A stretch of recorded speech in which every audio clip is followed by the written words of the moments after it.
welcome to another episode of Touring the AFC South. I am your host, Mike Patton. And on this episode, we're going to be talking about the AFC South champion, Jacksonville Jaguars, with Locked on Jaguars host, Tony Wiggins. Man, we got a lot to get into. It's going to be fun times talking about the Jacksonville Jaguars. But like every episode, the Get Off Your Chest segment leads off. It can be about any sport. It can be about football, basketball, anything like that. So I got to get something off my chest. And, of course, it's about Game 7, Boston Celtics, Miami Heat. I watched the game. You know, the Boston Celtics, they were down 3-0. They were just beside themselves with how they were playing. Then they decided to go to the rim and hit threes and got back in the series, only to let the fans down of the Boston Celtics and lose Game 7 in the fashion with which they did. You know, shout out to Justin Patton, who's the Celtics fan that I know, and he was not necessarily the happiest of campers, and he even had a funeral for them on TikTok. Ooh. Yeah, I know it's bad, but I want to talk about something because I a couple weeks ago I talked about how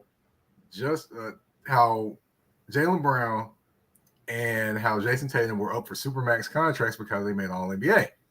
And I said I personally wouldn't pay both of them Supermax contracts because you're having $600+ million times the two players.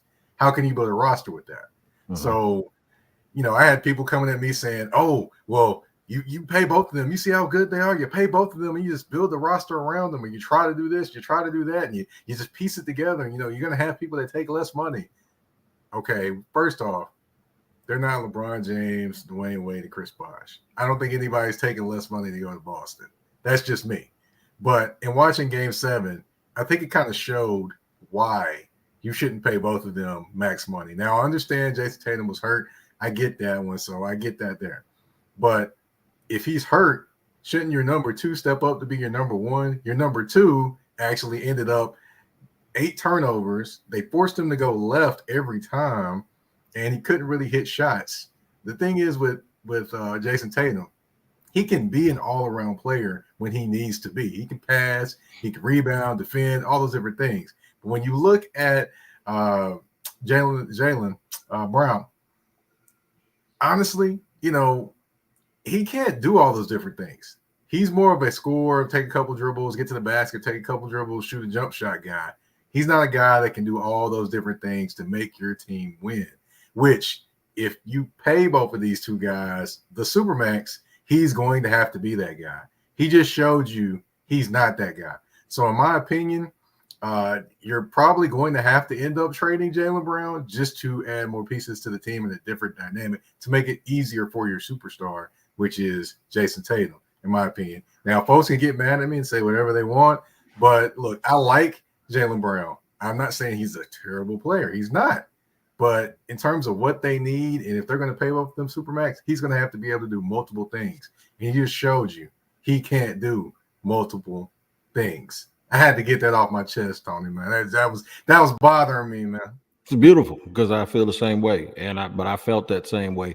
I've been arguing with people for 2 months that Jaylen Brown. I actually have people that think that Jaylen Brown is just as good as Jason Tatum, and you know that's what I think that is the whole fall in love with a backup quarterback type thing. And you know, you think he's good until he has to do what that other guy has to do, right? So for me, people were critical of Jason Tatum when he had 38 points, 10 rebounds, and 8 assists. They were still like, well, he ain't take over. I'm thinking like, what? You know, so for me, I think Jaylen Brown's a solid player. I think because their offense is so general, you know, it's so much about ISOs and they outscore people and they got so many different people that can score. I think Jaylen Brown fans have been blinded about what his weaknesses are. And you never know what a dude's weaknesses are until he goes up against a person that can expose him. If Jaylen Brown's a supermax, he should have been able to guard Jimmy Butler one-on-one. If Jaylen Brown's a supermax, then that Caleb Martin dude shouldn't have been able to get off, but he did. The thing about basketball that's different from the sport that we cover is this. When Josh Allen or Joe Burrow throw a touchdown, they go sit down, right? In basketball, that doesn't happen. You hit a 3-pointer, you come back, you got to guard the other dude. And we have seen guys take over. The way Jimmy Butler's taking over right now for his team, he's not the first one his size to do that. Kawhi Leonard did it in Toronto. And Kawhi Leonard can still do it when he's healthy, which ain't very often, but he can still do that kind of stuff. So the thing is giving him a supermax is like buying a house. There's a lot of houses that have the same value Jaylen Brown has, and guess what they're doing? They're getting supermaxes. So from that perspective, relatively speaking, he's going to get his money. But I would move him to a team that doesn't have anyone like him. I just think that they need to change the dynamic of their team, and that's Jaylen Brown. I think the guys that you keep Robert Williams, you keep Jason Tatum, you keep White because he can do a bunch of things, right? I think if you take Jaylen Brown and Marcus Smart and get involved in some 3- and 4-way trades, there are teams that will value both of those guys, right? There are teams that will say, man, we need some Marcus Smart. And then there are teams that will go, man, we really, really do need a young guy like Jaylen Brown. Somehow figure it out to get 2 or 3 pieces, including draft choices. Change the complexion of your team and just go ahead and go play. I'll give you a couple of names right now. We talked about Caleb Martin. What about that Hachimura kid that's about to be a free agent? Those dudes do a lot of things that help basketball teams. I'd rather have Hachimura and another player who can rotate in my top 8 than have Jaylen Brown with Jason Tatum. I think Jaylen Brown goes out and he plays in a certain way that tries to make – he's trying to show you how nice his game is.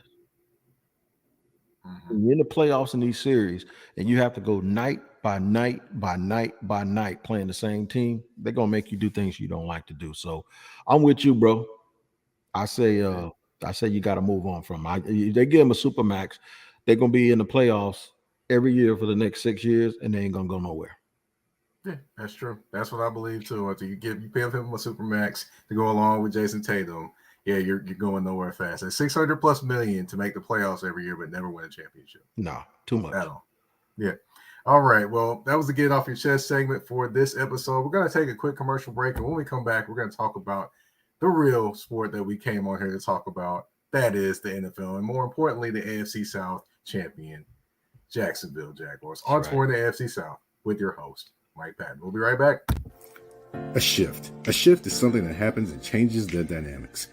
And that's what happened when Garrett Logistics was born. After 10 years as a sales pro in the logistics world of sporting goods, John Garrett decided to pivot to the world of freight and start a brokerage. So you're saying to yourself, why trust Garrett Logistics? Well, Garrett Logistics helps shippers improve overall workflow, along with increased on-time pickup and delivery percentages. Last-minute loads, multi-drop pickups, and more are part of the services with Garrett Logistics. They're available Monday through Friday, 7 a.m. to 6 p.m., and Saturday, 8 a.m. to 12 p.m., all times Central Standard Time. So give them a ring at 615-400-8484. That's 615-400-8484, or you can email them at john@garrettlogistics.co or visit their website at garrettlogistics.co. Garrett Logistics, where the motto is, it's not just freight to us, it's your business.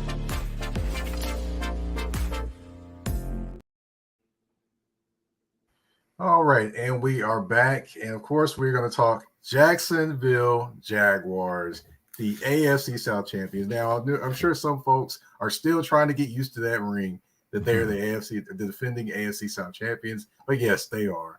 They went out, they earned it. Tennessee Titans couldn't hang on. They had the division, and then they just went on a big, long losing streak that, of course, Titans fans are probably trying to forget. But we're here to talk about the Jacksonville Jaguars, not the Tennessee Titans. So I've got to ask, how is the feeling different going into this season for the Jacksonville Jaguars, given how they ended the season, how they surged towards the finish line? For the first time in a long time, they walk and talk like they think they're good. And That's a testament to the culture that has been created by Doug Peterson, and of course the presence of Trevor Lawrence. So in 2017, when they went to the AFC Championship game, that team was full of fight and full of bravado, and had a bunch of alpha males on it. So it kind of blew up a little bit the next year when things didn't go well after like week 3 or 4. Well, you know, when you got big dogs, they start biting each other, right? Well, if you don't have the right leader, and Doug Marrone was the coach, then it can kind of, you need someone who's very, very measured. Doug was a cursor. Doug was like a cab driver in the Bronx. You know what I'm saying? And in my opinion, he made it worse. So Doug Peterson, it's a breath of fresh air. Training camp this year is more of him not starting at the basement. And when I say he wasn't on the first floor when he got here, they were in the basement because their psyche was so messed up because of how Urban Meyer had coached them and spoke to them the year before. And then they lost all of those games. Fans had bags on their head and clown suits and all of this stuff. Well, now that you win, and you win a playoff game, and you win down the stretch in the manner that they did, Mike, they really, really, really look like a team that they don't have to brag, they don't have to boast, they don't have to talk. They come in, they all love each other, they do the work, but they feel like they have unfinished business. And when you watch them in OTAs, that resonates and you can see it. So in quick fashion, the difference is he's now coming in this year, they're on the third floor. So now he can really add more stuff. It's almost like when I played basketball, they said you need to come into practice in shape. So when the coach teaches you the plays, he's not worried about you not being in condition. Because if he has to teach you while he's conditioning you, then you're not going to catch it because you're tired. So the thing is they look like a bunch of guys that came in shape. So now we're just adding to all of the stuff that we already knew about our own team. And I think that's what good teams do, and teams that are led by good coaches do. Gotcha. Speaking of adding to what they had this year, one particular gentleman is going to be adding to that wide receiver room. That's Mr. Calvin Ridley. And he definitely came in with a little bit of swagger, talking about he's going to make this happen, make that happen, get this many yards, get this many catches. Now, have you been able to kind of catch any glimpses of him, or what have you saw from him so far that's kind of like, okay, this guy's for real. This guy can take us to another level in terms of our wide receiver core. Saw him up close today. I actually spoke to him for about 20 seconds after practice. And if you just look at stats and go, well, Christian Kirk had 90 catches for 1,200 yards and 8 touchdowns. And I like Christian Kirk a lot. There's a reason guys are first-round picks and other guys are not. Calvin Ridley looks like a guy who's first-round pick for a reason. Quick feet, in and out of breaks, smooth as can be. Is the fastest, I believe, the fastest receiver on the roster. At least he's the fastest of the guys that we know are going to play a lot. They got a couple of young guys that can really, really run, but he just looks different, and he fits into the culture. Doug Peterson mentioned today that they haven't pushed him a lot because he hasn't played in a year. But once training camp comes on, the training wheels go off, and they allow him to go ahead and start, boring out his body a little bit and doing a lot of things. But totally fits in with what they want to do here. And if you think back to the Eagles, the Nelson Aguilar role, where he was catching everything, eating up the total route tree, getting the ball in his hands, making him run a lot and making him get out. It's almost like they're going to probably end up using him, if you think of the Chiefs. And we do that with Doug because he played and coached under Andy Reid. He's going to be in the role of Cheetah. That's what he is. He's going to go down the field. He's going to catch it.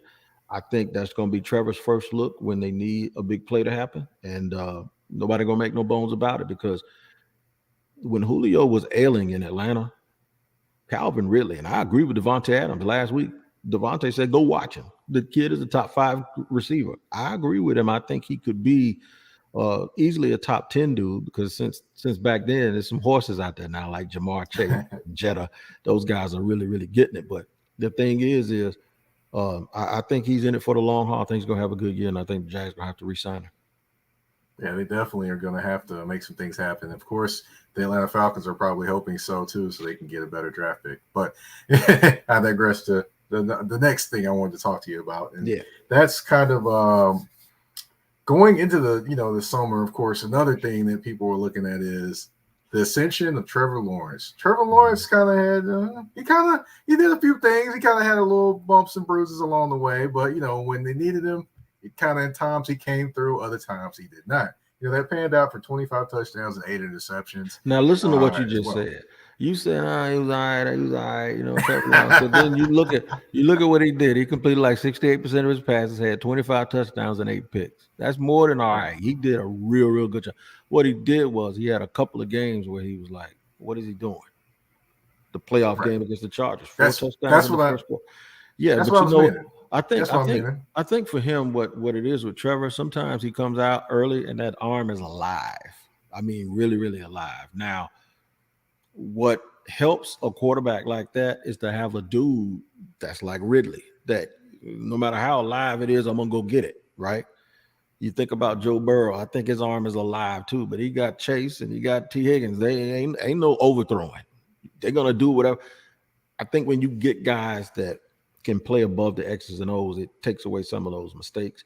But he does have a tendency early in the game to have to calm down a little bit. But it's never, I believe, because of lack of physical ability. It's not because of anything upstairs. I think he wants to do well so bad that he just lets it rip and he lets it fly. He just probably needs to calm down a little bit.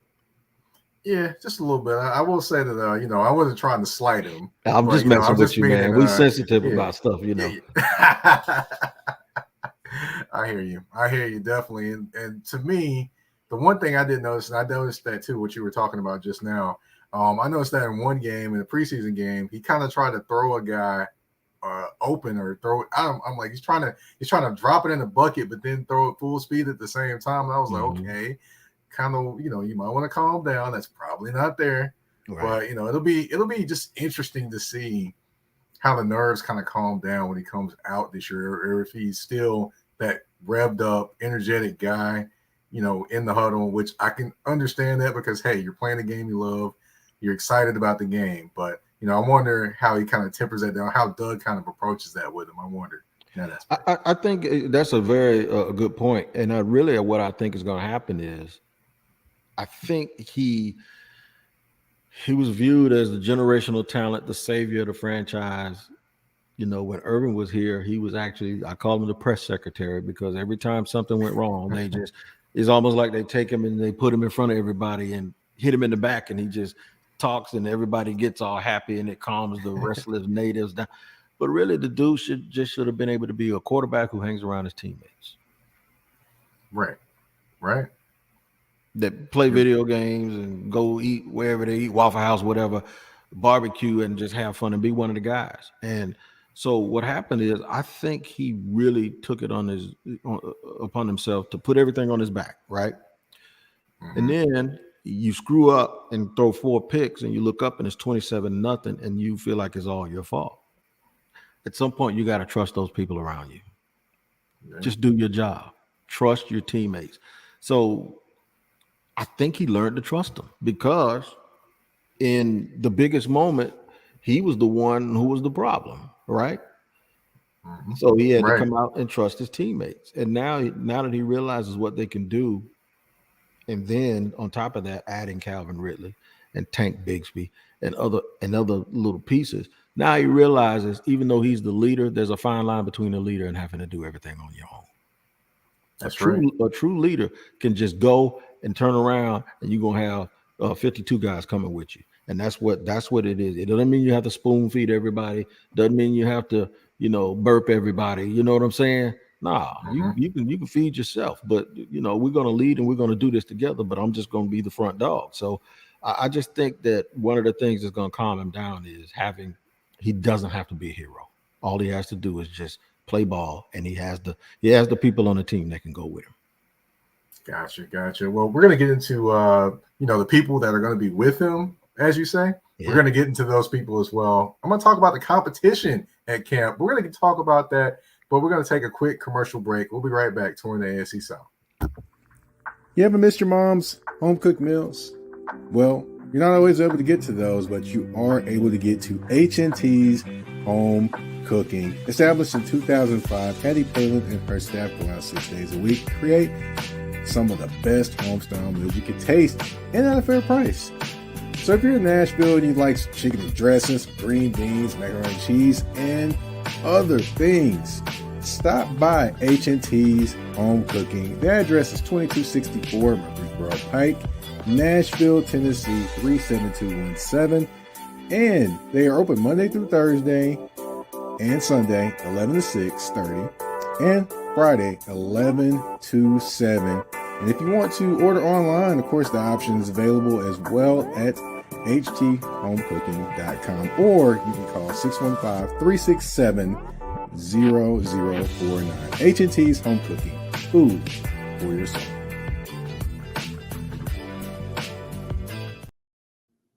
You got me hungry, man. Hey, every Sunday I go there after church, man. That's H&T's Home Cooking, man. It's great. It's great. It sounds like it's great. Oh, it is. It is, Yeah. man. Look. I get the chicken and dressing. The let's see what I get. Just macaroni and cheese, sweet potatoes. Got the caramel cake. Yeah, Of course. and then we to the house. Yeah. And then you sleep, right? Yeah, you know, man. You know that itis go hit you. Yeah. But definitely getting back to the Jacksonville Jaguars, and we got to talk about the competition. Now, you mentioned one of the guys in the competition in terms of the running back room, which the running back room is a little crowded. You've got Travis Etienne, you've got D'Ernest Johnson, who they brought in from the Cleveland Browns. You've got Tank Bigsby, who they brought in through the draft, and you've got Jermichael Hasty. Now, with all those different pieces, I mean, they drafted Tank Bigsby with all the different pieces they did have, and then with D'Ernest Johnson. So how does that room kind of work itself out to who does what in this offense? Because I know Doug Peterson's probably got a plan for each one of these guys. Well, Travis Etienne is the guy. Okay, I saw that a lot. I saw that. In fact, somebody put out the most explosive runners in the NFL, and he was number 3. And they had him at number 3. He's explosive, man. And you got to think, last year he had over like 1,100 yards. That was really his rookie year. He got hurt in preseason the year before. So last year was basically when he played his first game in week 1. That was the first time he'd ever played in an NFL game, even though he got drafted the year before with Trevor Lawrence. So he's the guy.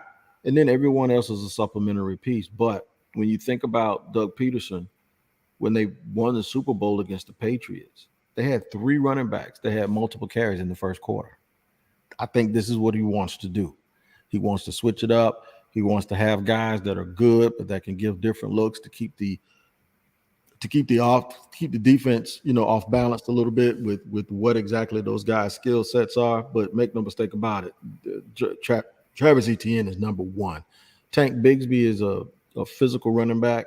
I think eventually he's their second guy, but I saw Jermichael Hasty today getting a lot of attention. So they like him. But at the end of the day, I think down the line, what you're going to see is 1, Etienne, 2, Tank Bigsby. It won't be a Zeke Pollard situation because Zeke was so much older. But it will be, but it also won't be a Derrick Henry situation where he gets all of the carries. I do think you're talking 15 to 18 touches for Etienne, and then at some point 6 to 9 or 6 to 10 touches for Tank Bigsby. And then, coaches like to stay with hot guys. So if one guy's hot, he'll go with the other guy. But Travis Etienne is. Gotcha. So Travis Etienne is the guy. I totally understand that one as well. Yeah, definitely there. Let's see. Hold on 1 second. I think you muted yourself there. There you go.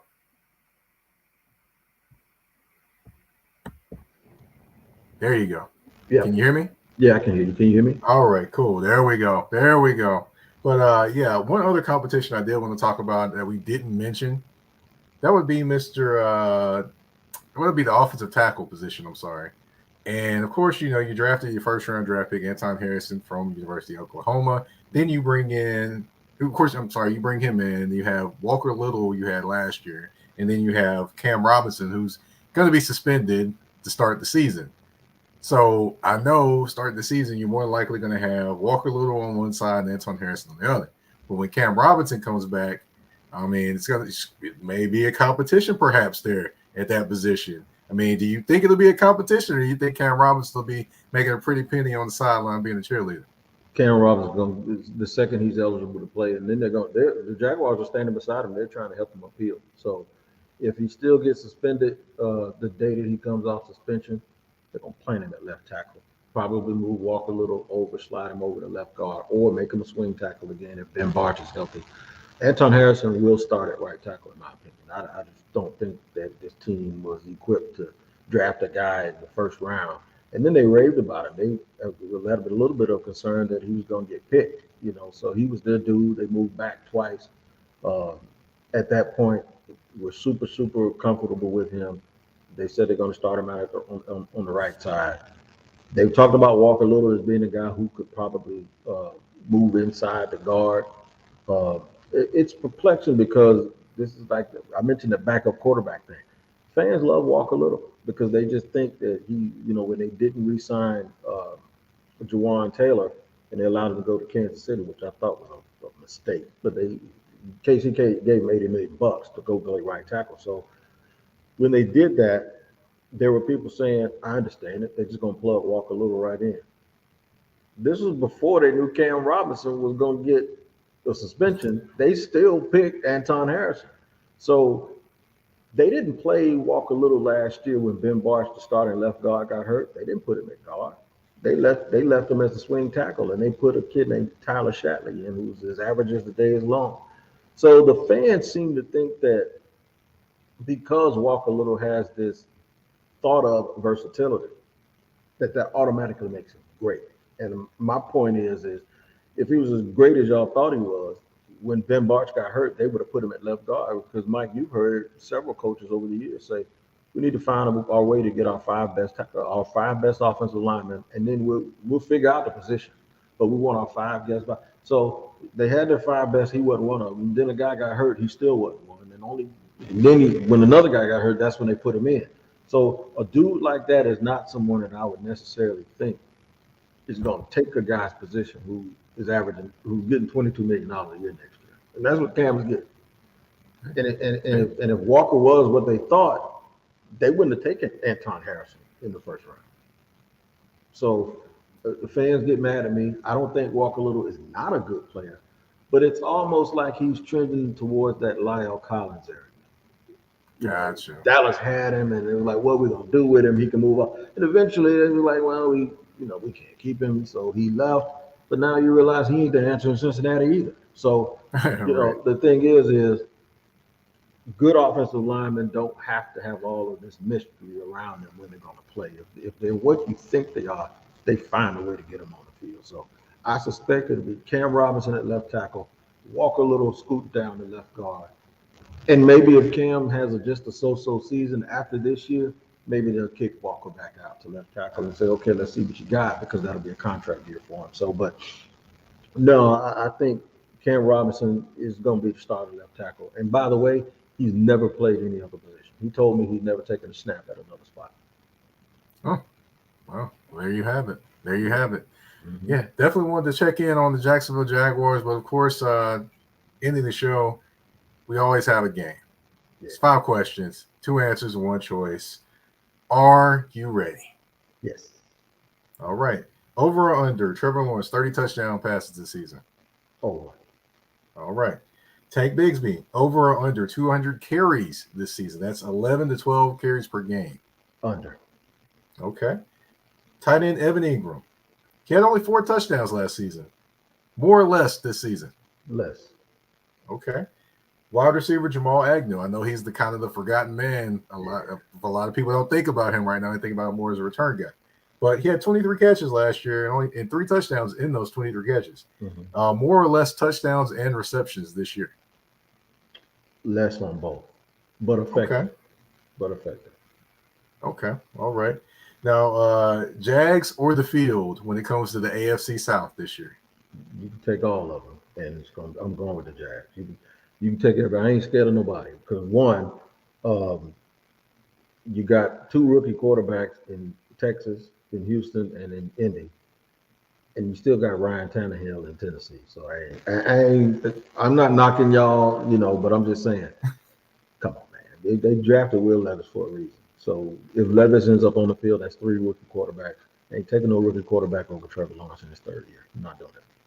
Well, there we have it. 5 questions, 2 answers, 1 choice. It is all wrapped up, and this show is wrapped up. I want to thank you, Tony Wiggins, for coming on. If you would, tell everyone where they can find you on social media and where they can find Locked on Jaguars as well. Locked on Jaguars is on every platform where you get audio podcasts. Just make sure you tap in and don't miss an episode every day because it's your team every day. And you can subscribe to our YouTube page for free. It's the Locked on Jaguars YouTube page. Episodes every day, 30 minutes or less, but it's like Info Central. And we give you the information that you want to hear. Have our own little way of doing things, so I hope you appreciate it. By the way, I'm gonna shout you out too, man, because you do a really, really good job with this, and you get a lot of people that really like your show. So that's why, of all the shows, anytime you call me, if I'm available, you got me, no problem. Well, man, I greatly appreciate it. Of course, you gotta tell everybody where they can find you on Twitter too, man. Shop Talking Wig, just what it is. Shop Talking Wig. That comes from the fact that I've been a barber for 30 years. So, but when I'm cutting hair, I do more than just cut hair. I do the same thing you just saw me doing. So that's why I've taken that name, because that's just who I am. It's what I've always done, man. Well, I got a bonus question for you. Would it be shaping up a fro or giving up a fade, man? Which one you enjoy doing more? Depends on the texture of the hair. Okay. So there's a couple of jokes behind that, because contrary to what people think, all black people don't have the same kind of hair, right? So right. Sometimes I want to do a fade, and sometimes this time I actually want to just run the clipper through and cut it all off, really, and let people start over. But it depends on the texture of the hair. It also depends on what I ate that day and how I feel. But I like them all. My favorite haircut is a shadow fade. So okay, that's where it's a fade, but it's not bald on the side. But it's whatever, man. And normally I cut hair best when I don't feel like it. So okay, yeah. So catch you angry, basically. Catch me angry, catch me tired, and you'll probably get the best haircut you ever gonna get, because I know I gotta pay attention, because if I don't, I'll screw it up. So and really the best haircuts, some of the best haircuts you ever do are ones where you make a mistake and you have to get out of it. So that's a fun thing. We'll talk about that one day, man. I'll tell you some stories about how I learned how to really, really cut hair. And most of it will be based on the fact that I made a mistake. Okay, there you go. Well, I did have a question for you. I was going to ask you about Doc Rivers and what you think about his haircut. Go ahead, let it rip, man. We good. But, I got a couple minutes. Yeah, man. I'm just trying to find out, man. I'm trying to find, is it a bald head or is it a low fade with a line? I'm trying to, because I look at it and I'll be like, is he bald headed with a line, or is he? That's a great question. No, he's bald headed and he has a line. If I had to guess, I think his line is what they call micropigmentation. That is, I think he's had tattoos. And what I mean is they take a needle, and you really have to learn how to do it. There's some guys, Jesse Lima down in Florida is really good at it. Angel Rawls here in Jacksonville is good at it. There's some guys that have really, really done a good job at it. You go in for sessions, and they just dot. They hit you with these dots all over, and they make sure the line is straight across. And sometimes they don't do it all in one day, so it may take 2 or 3 sessions, and they hit you with the micropigmentation. I think he has a permanent tattoo that looks like he has a shadow, because I've been wondering too about Doc. I'm glad you noticed that, though. Yeah, Doc ain't got no hair, but he kind of got a tape up without no hair. So I think what he has is called micropigmentation. Yeah, it has to be something, because I'm like, man, look, I don't know if I can trust the dude that's got a lineup on a bald head, man. Yeah, well, Tory Lanez and his daddy had one too. So just look up. It's called SMP, scalp micropigmentation, and look it up and tell me if that's what it is or what it's not. I think that's what it is. Gotcha. I'll look it up. But of course, everyone came here to talk football, but hey, we talked a little hair too. But my name is, of course, I'm the host, Mike Patton. You can find me on Twitter at Mike Patton82. That's MikePatton82. You can also find me on Instagram at that's THA, not THE, _general_NP. The show, Touring the AFC South, you can find on YouTube. See, right here. You can also find me on you can also find it on Spotify, also on Apple Podcasts, iHeartRadio, on all listening platforms as well. Go ahead and subscribe, share, listen, rate the show, write reviews, whatever you want to do. Hey, just tune in. And I just thank everyone for tuning in. Thank you all for checking out this episode of Touring the AFC South with your host, Mike Patton. We're out.